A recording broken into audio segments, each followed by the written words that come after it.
Yesterday I gave the journal entries. So first journal is, what is the first journal? Basu started business with capital rupees 50,000. So இந்த journal entry அங்க ரெண்டு என்ன account involve ஆயிருக்கு அப்படினா cash account Basu's capital account involve ஆயிருக்கு. அப்ப என்ன journal entry வரும்? Cash account debtor to Basu's capital account rupees 50,000. Next one, purchased furniture னு கொடுத்திருப்பாங்கன்னு நினைக்கிறேன். So அங்க என்ன ரெண்டு அக்கவுண்ட்ஸ் இன்வால்வ் ஆயிருக்கு அப்படினா furniture account to cash account.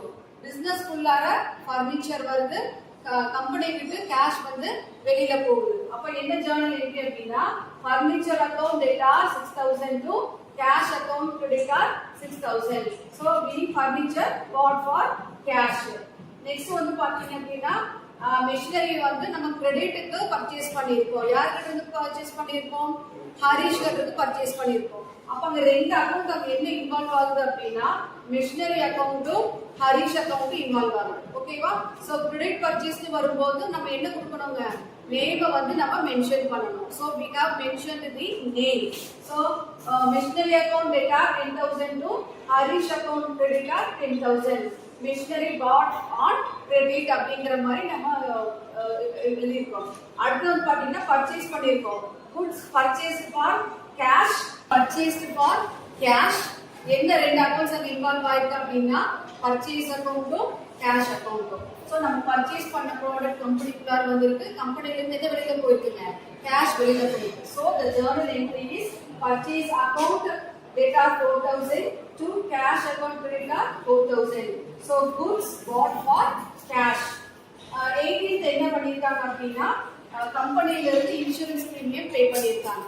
So கம்பெனில இருந்து கேஷ் வெளியில போயிருக்கு இன்சூரன்ஸ் பிரீமியமா எத்தனை ரூபீஸ் அப்படின்னா 100 ரூபீஸ். அப்போ டூ அக்கவுண்ட்ஸ் அங்க என்ன இன்வால்வ் ஆயிருக்கு அப்படின்னா இன்சூரன்ஸ் பிரீமியம் அக்கவுண்டும் கேஷ் அக்கவுண்டும். கேஷ் வெளியில போனதுனால அது கிரெடிட் சைடு வருது. அப்ப ஜர்னல் என்ட்ரி என்னது? Insurance premium account டெப்டார் to cash account creditor 100 rupees. So insurance premium paid. So இதுதான் நமக்கு journal entry. இந்த journal entry-யை நம்ம அடுத்து எதுல போஸ்ட் பண்ண போறோம் அப்படினா லெட்ஜர்ல போஸ்ட் பண்ண போறோம். நல்லா கவனிங்க. இப்போ லெட்ஜர்ல எதெல்லாம் நம்ம எடுக்கணும், எதை வச்சு போடணும் அப்படினா இதுல இருந்து பாருங்க. ஃபர்ஸ்ட் இங்க என்ன இருக்குங்க? எதுக்கு லெட்ஜர் ப்ரிப்பேர் பண்ணனும்? கேஷ்க்கு லெட்ஜர் ப்ரிப்பேர் பண்ணனும். சோ நான் எடுத்து எழுதிட்டேன் கேஷ் அப்படின்னு. அடுத்தது எதுக்கு லெட்ஜர் ப்ரிப்பேர் பண்ணனும்? Vasu's capital account. சோ அதுக்கு நான் போடணும்னு எடுத்து போட்டாச்சு. அடுத்தது என்னங்க? ஃபர்னிச்சர். சோ ஃபர்னிச்சரும் எடுத்து நான் எழுதிட்டேன், அதுக்கு நான் லெட்ஜர் ப்ரிப்பேர் பண்ணனும். கேஷ் நான் ஆல்ரெடி கொடுத்தாச்சு, ஒரு தடவை கொடுத்தா போதும், மறுபடியும் கொடுக்கணும்ன்ற அவசியம் இல்லை. அடுத்தது மெஷினரியும் எடுத்து எழுதிட்டு அதுக்கு நான் தனியா லெட்ஜர் ப்ரிப்பேர் பண்ணணும். அடுத்தது ஹரிஷ் அப்படிங்கிறவருக்கு நான் லெட்ஜர் தனியா ப்ரிப்பேர் பண்ணணும். அதுக்கப்புறம் பாத்தீங்கன்னா பர்ச்சேஸ் நான் ஆல்ரெடி கொடுத்தாச்சு, கேஷும் கொடுத்தாச்சு. அடுத்து என்ன? மறுபடியும் வந்து இன்சூரன்ஸ் பிரீமியம் இருக்கு. ஓகேவா? இன்சூரன்ஸ் பிரீமியம் எடுத்துருக்கீங்க. சோ இப்போ இதுக்கு நான் தனித்தனியா ஒவ்வொருத்தருக்கும் நான் என்ன ப்ரிப்பேர் பண்ணணுங்க? லெட்ஜர் வந்து நான் ப்ரிப்பேர் பண்ணணும். ஓகேவா? ஃபர்ஸ்ட் நான் இப்போ எதுக்கு ப்ரிப்பேர் பண்ணணும்? கேஷ் அக்கவுண்ட்க்கு ப்ரிப்பேர் பண்ணணும். சோ கேஷ் அக்கவுண்ட் அப்படிங்கறத எடுத்து எழுதிக்கோங்க. கேஷ் அக்கவுண்ட் அப்படிங்கறத எடுத்து எழுதிக்கோங்க. எழுதிட்டு இங்க எங்கெல்லாம் கேஷ் இருக்கு அப்படிங்கறது பாருங்க. ஓகேவா? எங்கெல்லாம் கேஷ் இருக்கு? இந்த ஃபர்ஸ்ட்ல கேஷ் இருக்கா? எஸ். சோ கேஷ் இப்ப க்ளோஸ் பண்ணிக்கோங்க. you close the cash. Remaining என்ன இருக்குங்க? வாசுஸ் கேபிட்டல் அக்கவுண்ட் இருக்கு. அது எந்த சைடு இருக்கு? கிரெடிட் சைடு இருக்கு. அப்ப நீங்க அங்க லெட்ஜர்ல எங்க எழுதணும்? டெபிட் சைடு எழுதணும். ஓகேவா? சோ வாசுஸ் கேபிட்டல் அக்கவுண்ட் அப்படிங்கறது இங்க டெபிட் சைடுல எடுத்து எழுதுங்க. அடுத்து பாருங்க, மறுபடியும் என்ன கேஷ் வந்திருக்கு? செகண்ட் என்ட்ரி கேஷ் இருக்கு. கேஷை க்ளோஸ் பண்ணிக்கோங்க. ஆப்போசிட் சைடுல என்ன இருக்கு? ஃபர்னிச்சர் இருக்கு. எந்த சைடுல இருக்கு? டெபிட் சைடுல இருக்கு. அப்ப அந்த ஃபர்னிச்சரை லெட்ஜர்ல எங்க எழுதுவீங்க? கிரெடிட் சைடுல எழுதுங்க. பை ஃபர்னிச்சர் அப்படின்னு கிரெடிட் சைடுல எடுத்துடுங்க. ஓகேவா? அடுத்தது வேற எங்க கேஷ் இருக்குன்னு பாருங்க. இங்க இருக்கு கேஷ். சோ கேஷை க்ளோஸ் பண்ணிக்கீங்க.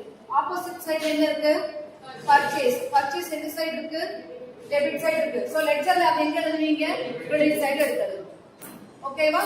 சோ கிரெடிட் சைடுல எடுத்துடுங்க. அப்புறம் வேற எங்க கேஷ் இருக்கு? So close the cash. Opposite சைடுல என்ன இருக்கு?